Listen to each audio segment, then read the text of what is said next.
With that, Chicago police officer charged with murdering a teenager, firing 16 shots in 15 seconds.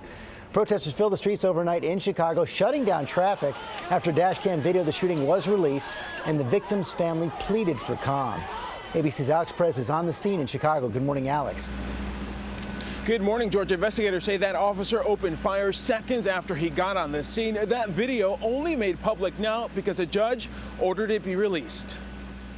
This morning, newly released dashcam video giving us a closer look at the chilling moment Chicago police officer Jason Van Dyke emptied his 9mm gun on 17-year-old Laquan McDonald. We will freeze the video here. McDonald died on his way to the hospital. It is violent.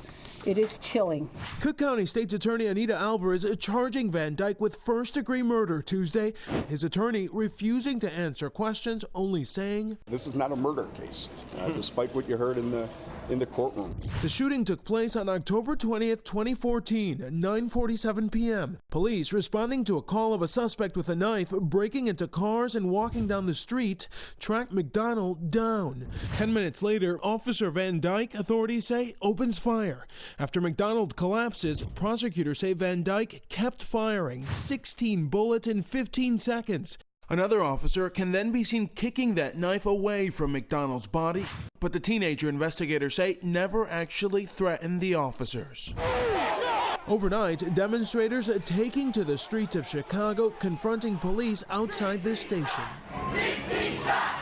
16 shots! And now, with community tension building, the city's top brass on edge. Jason Van Dyke will be judged in the court of law.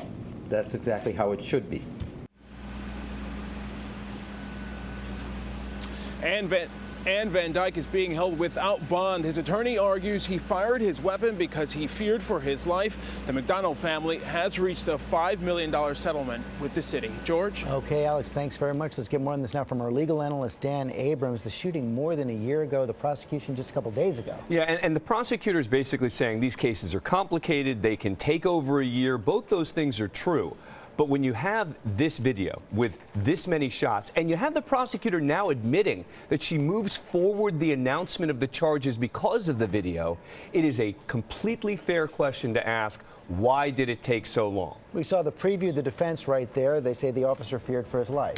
The legal standard is, would a reasonable police officer have felt in danger? Doesn't mean he's actually had to have been in danger, but would a reasonable police officer have felt that way?